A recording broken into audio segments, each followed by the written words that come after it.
Bueno, después de este largo tiempo de alabanza, en el cual hemos unificado nuestras voces para cantar estas canciones espirituales de honra a nuestro Dios, vamos a ver ahora la palabra suya.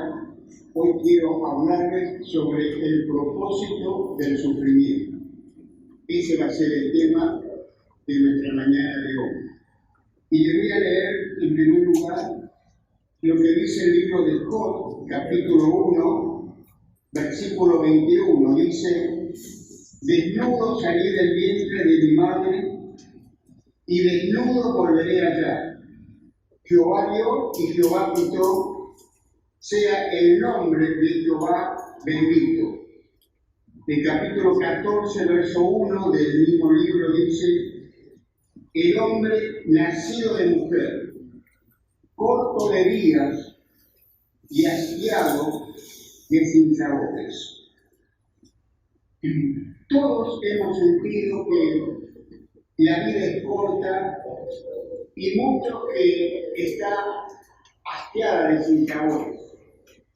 El sufrimiento impera por doquier. Nadie está exento del sufrimiento. Ahora miremos a nuestra derecha o a nuestra izquierda. Vamos a ver el sufrimiento reflejado en los rostros de aquellos que están a nuestro alrededor o en nosotros mismos.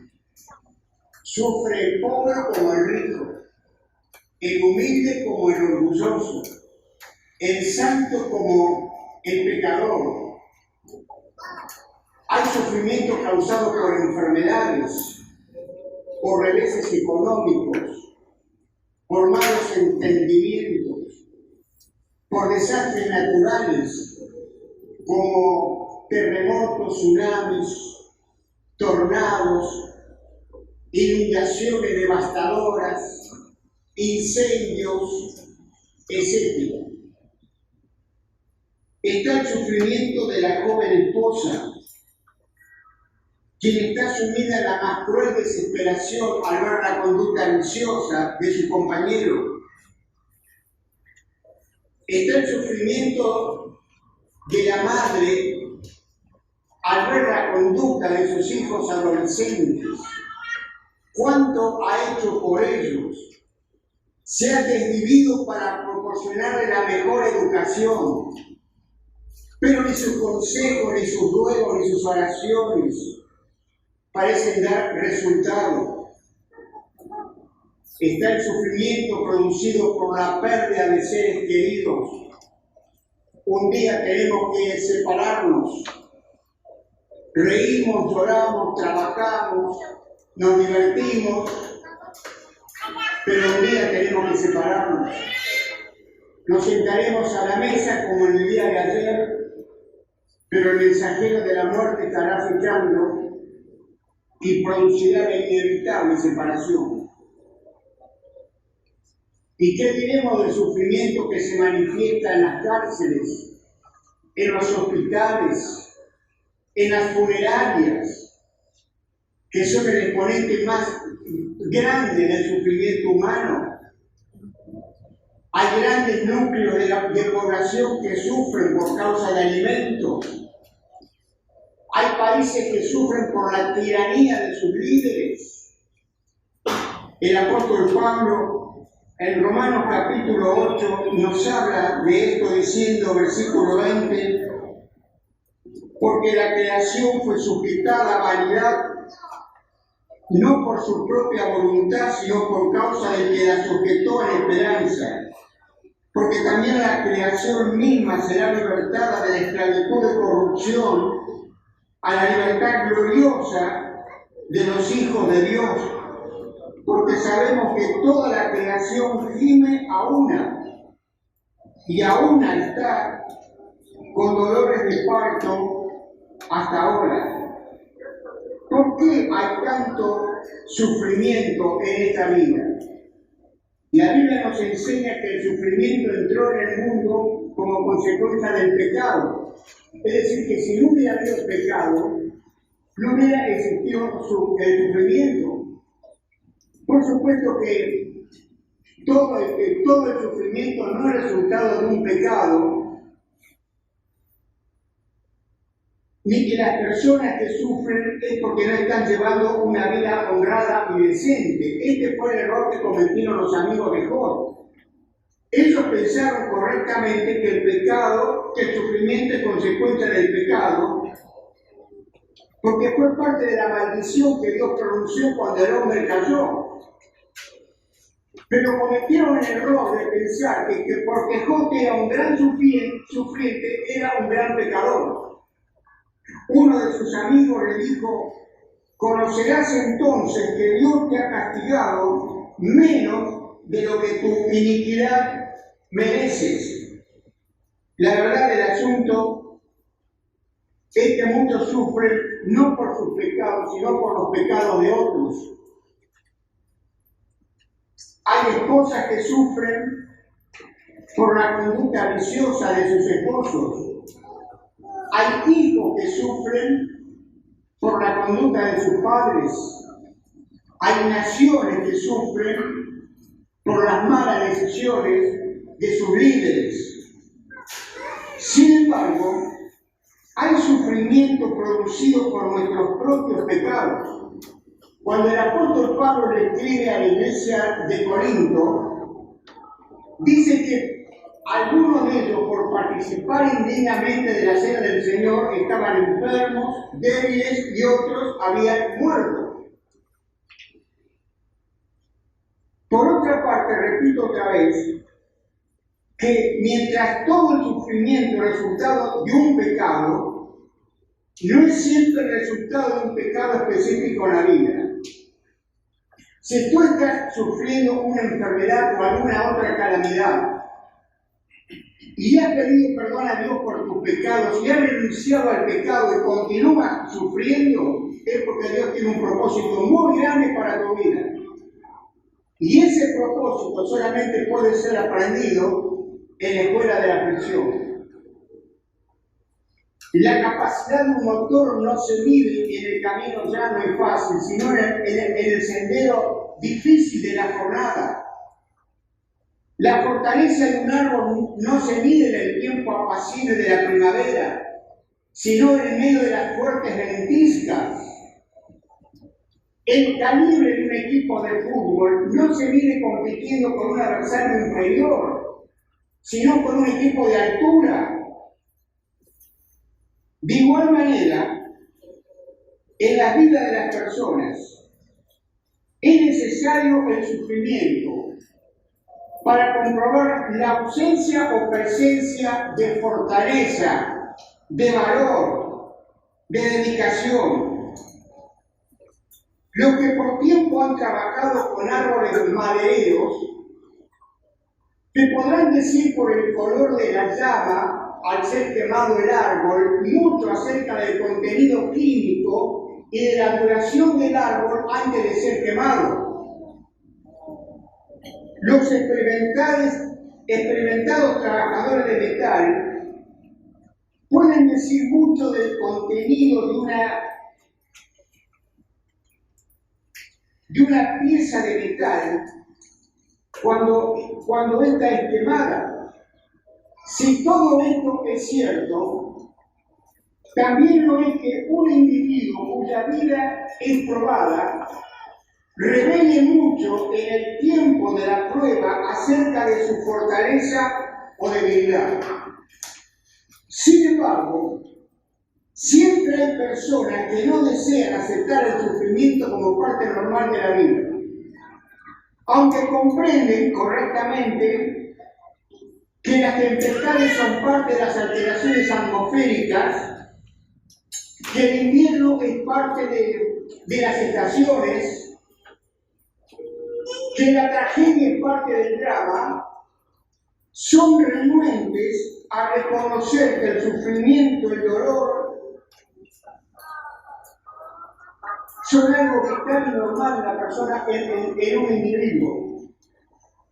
Esas personas que ven y no disciernen necesitan echarle una mirada profunda a la vida. Esa mirada les hará ver que no puede haber acero sin el rojo vivo de los altos hornos.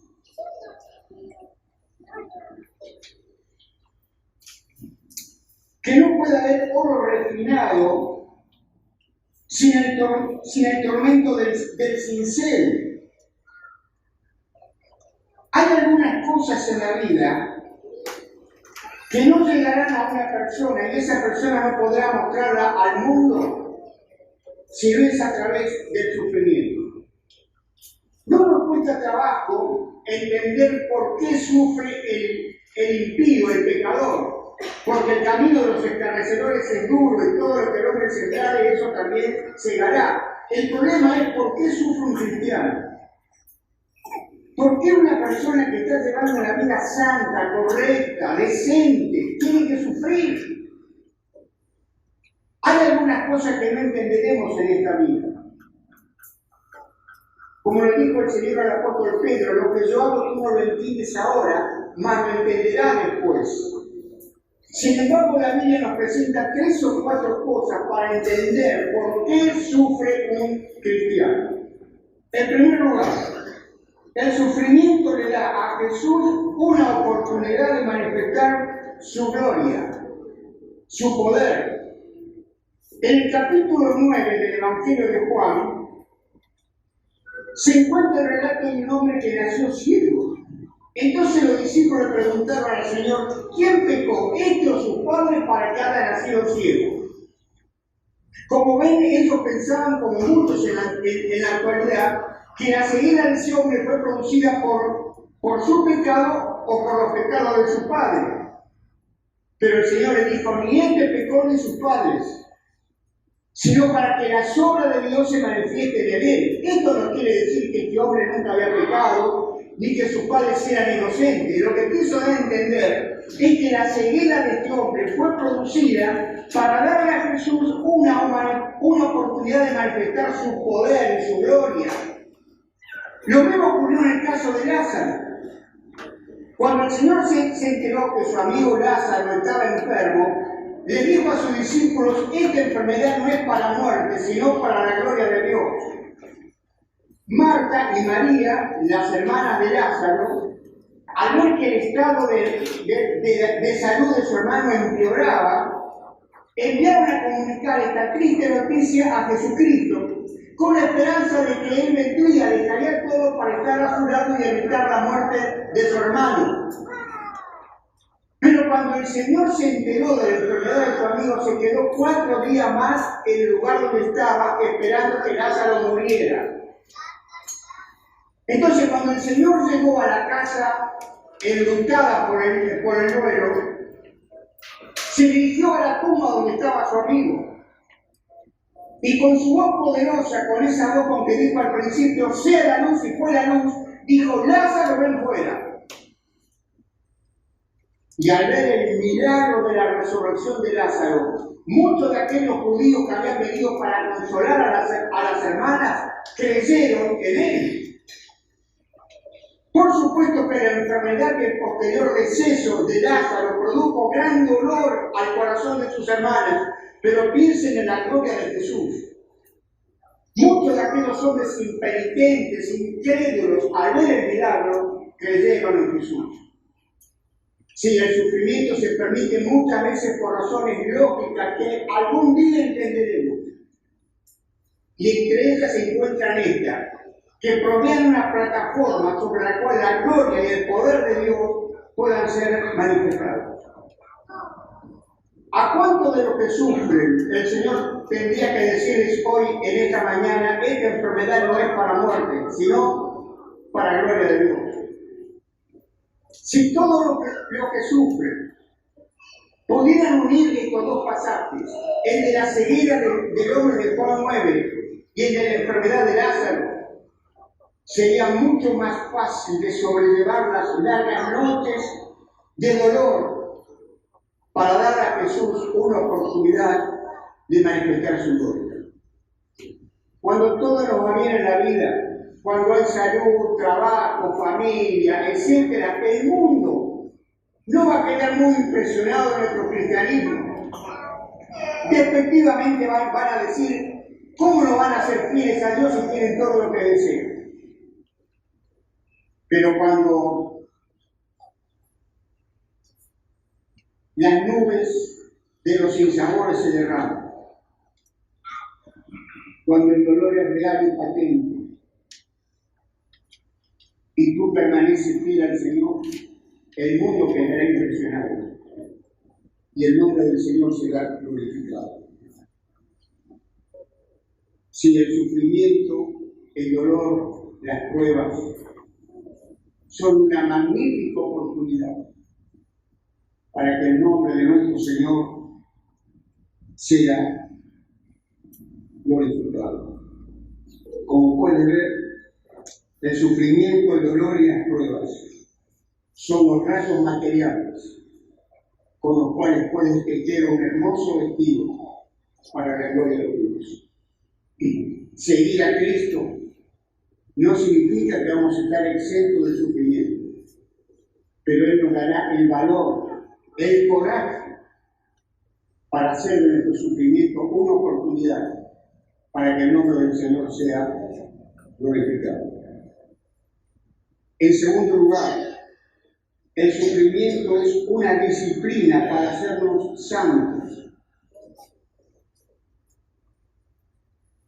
La naturaleza de la divina disciplina la encontramos en el libro de Hebreos, capítulo 12, comienza diciendo el verso 5: Hijo mío, no menosprecies la disciplina del Señor, ni desmayes cuando eres reprendido por Él, porque el Señor al que ama disciplina y azota a todo el que recibe por hijo. Si soportáis la disciplina, Dios os trata como a hijos, porque ¿qué hijo es aquel a quien el Padre no disciplina? Pero si se os deja sin disciplina, de la cual todos han sido participantes, entonces sois bastardos y no hijos. Por otra parte, tuvimos a nuestros padres terrenales que nos disciplinaban y los venerábamos. ¿Por qué no obedeceremos mucho mejor al Padre de los Espíritus y viviremos? Y aquellos ciertamente por pocos días nos disciplinaban como a ellos les parecía, pero para lo que nos es provechoso, para que participemos de su santidad. Es verdad que ninguna disciplina al presente parece ser causa de gozo, sino de tristeza, pero después da fruto apacible de justicia a los que en ella han sido ejercitados. Esto nos enseña que el creyente puede ser sometido a prueba como medida disciplinaria. Dice el apóstol del Señor al que ama disciplina. Y el apóstol Pedro dice, es hora de que el juicio comience por la casa de Dios. Y si primero comienza con nosotros, ¿cuál será el fin de aquellos que no obedecen el Evangelio de Dios? ¿Cuántas veces los padres hemos tenido que disciplinar a nuestros hijos para corregir su carácter, su vocabulario, etc.? De igual manera, Dios nos disciplina para corregirnos, a fin de que nos conformemos por completo a su voluntad.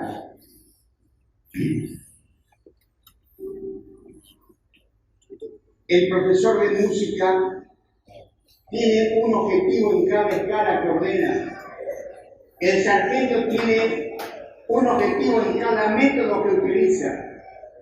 Así Dios tiene un objetivo en cada sufrimiento que nos permite. La vida es una escuela en la cual estamos siendo ejercitados por nuestro Padre, el cual nos da lecciones que ve que necesitamos. El versículo 10 nos enseña que Dios permite el sufrimiento para que participemos de su santidad.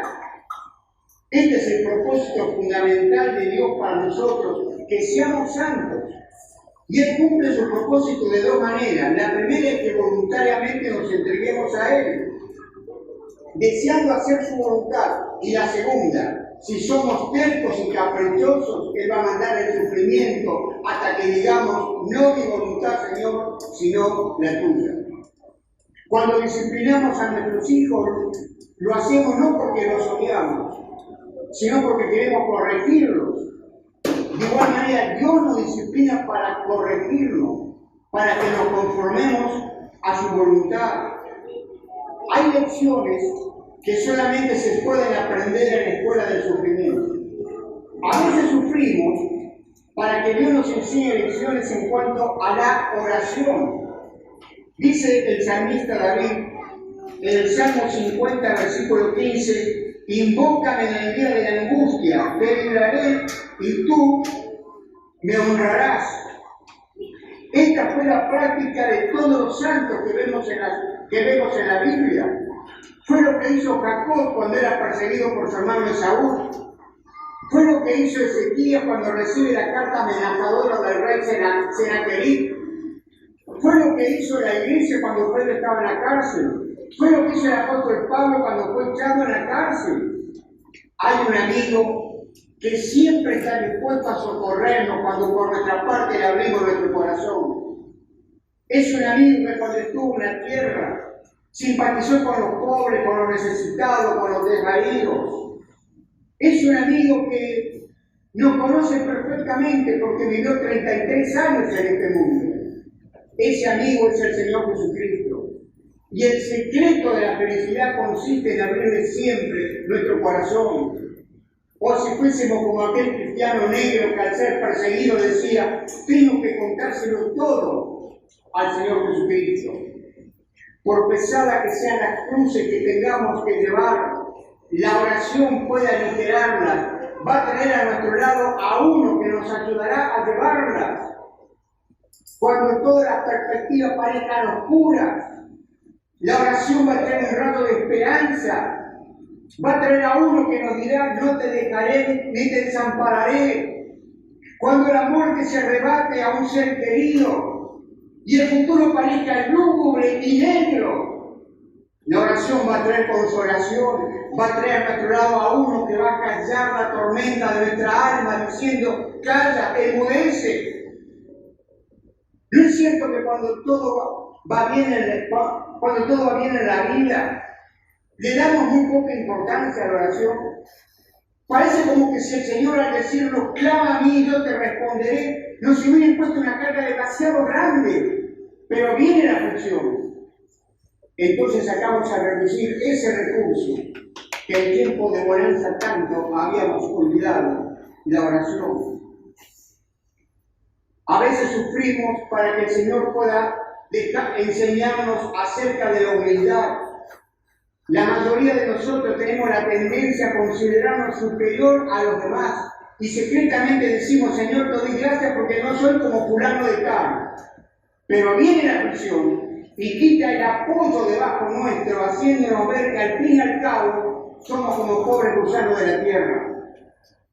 En esa circunstancia el creyente podrá decir, Padre mío, aunque no he deseado tomar parte en esta tragedia, estoy dispuesta a sobrellevarla y hacer con ella lo mejor si tú puedes bendecir a otros.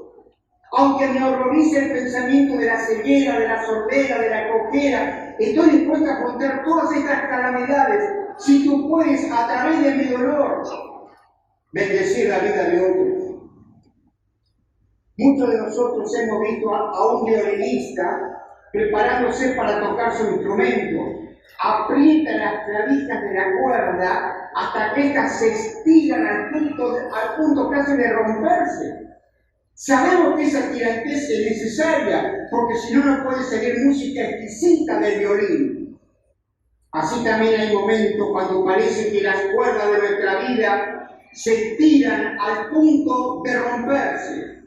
Pero si somos sabios, entregaremos el arco de nuestra vida a las manos del Señor y Él sacará de la cuerda de nuestra vida a punto de romperse la más exquisita y dulce música de la vida. En tercer lugar, quiero decirles que el sufrimiento dirige nuestra atención hacia el cielo. Uno de los pecados que más acosa a los creyentes es la mundanalidad. El diablo se las ingenia para hacernos olvidar que tenemos una herencia incorruptible, incontaminada, inmarcesible en el cielo. Con frecuencia utiliza los pasatiempos, las diversiones, las cosas de este mundo para empañar nuestra misión espiritual. Por eso Dios envía el sufrimiento. Esto quita nuestra mirada de las cosas materiales. y nos lleva a pensar seriamente en el cielo. Leí hace bastante tiempo un libro que era como la biografía de su autora, una joven inglesa de la llamada alta sociedad. Ella se casó con un muchacho de su mismo nivel y fueron a vivir juntos a un castillo que había heredado de sus padres. Después de 2 años de matrimonio vino su primer hijo. Y un día estaban caminando por el inmenso y hermoso jardín que tenía el palacio. Y ella le dijo: yo tengo miedo de que tanta dicha, tanta satisfacción que tenemos redunden en perjuicio espiritual de nuestras almas. Si nos sentimos tan cómodos aquí, jamás vamos a añorar la casa que nuestro Padre está preparando para nosotros en el cielo. ¿Cuánta verdad hay en este pensamiento? Por eso Dios muchas veces envía el sufrimiento para que pensemos seriamente en el cielo. El cielo nunca fue tan querido al rey David que cuando murió su pequeño hijo. Lo dice el relato bíblico que por 7 días David ayunó, oró, rehusando todo tipo de consuelo, hasta que le fue comunicada la noticia de que su hijito había muerto. 2 pequeños ojos se cerraron para siempre. 2 pequeñas manitos se cruzaron sobre el pecho. Y David encontró solamente consuelo en estas palabras: Él no volverá a mí, pero yo iré a Él. Estaba proyectando su mirada al cielo, cuando volvería a encontrarse otra vez con su pequeño hijo. Si el sufrimiento tiene por objetivo quitar nuestro apego a las cosas de esta vida, para que pensemos seriamente en lo que nos espera en la eternidad. Y termino diciéndole que hay algunas actitudes que debemos adoptar frente al sufrimiento. Del capítulo 12 de la carta a los Hebreos que hemos leído, aprenderemos que por lo menos hay 3 actitudes. En primer lugar, podemos despreciarlo. Dice el versículo 5: Hijo mío, no menosprecie la disciplina del Señor. El sufrir del cristiano no es algo casual que debemos evitar, ni tampoco es un medio de granjear méritos. No debemos evitarlo a la manera de la seta, pero tampoco debemos escapar de él, porque Dios aprovecha ese sufrir que surge como consecuencia de un mundo desarreglado por el pecado para el debido fortalecimiento de nuestra musculatura espiritual. Los hebreos se estaban olvidando de esta parte de la obra paterna de Dios. Entonces el apóstol tiene que recordarles lo que tantas veces ellos habían leído en el libro de Proverbios: que el Señor al que ama disciplina y azota al que recibe por hijo. Por lo tanto, no debían quejarse, no debían murmurar, porque Dios estaba tratando como un padre a sus hijos, que no puede permitir que crezcan sin recibir la debida corrección. Alma que estás pasando por el valle del sufrimiento, acuda las palabras del poeta que dijo: yo sufrí 1000 pesares del mundo, yo la dicha del mundo perdí.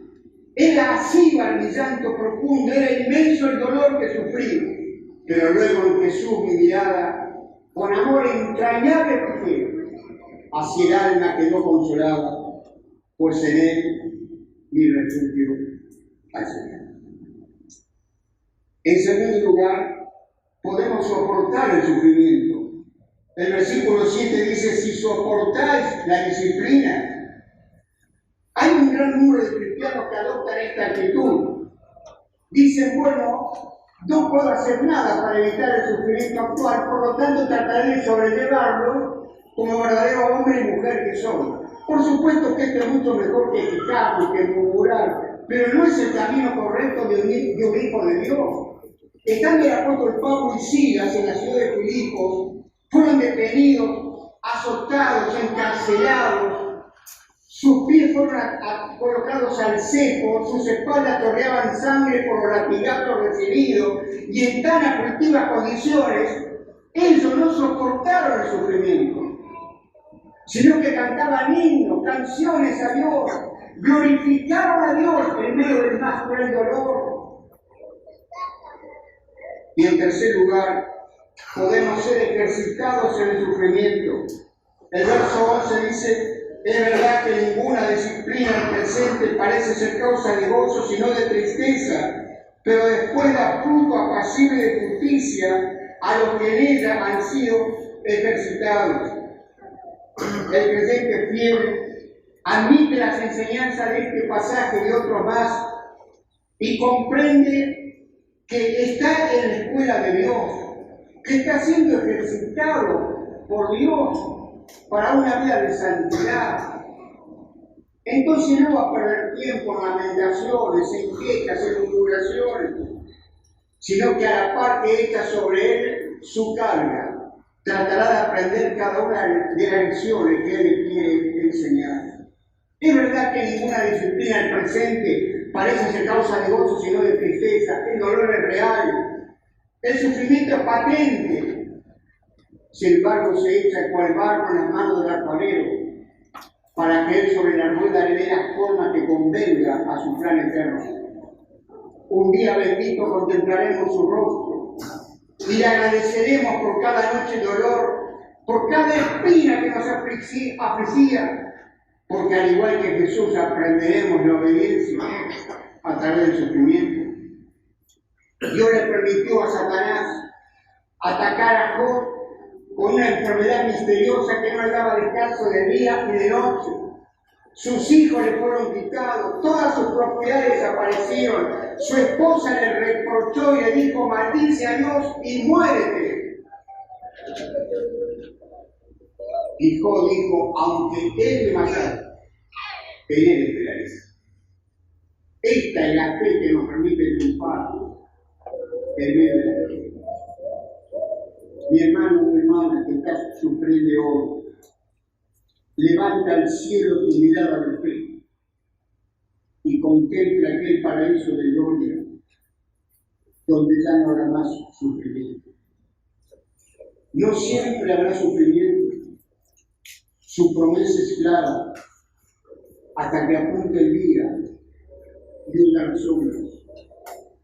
Porque esta leve tribulación momentánea produce en nosotros un cada vez más excelente y eterno peso de gloria.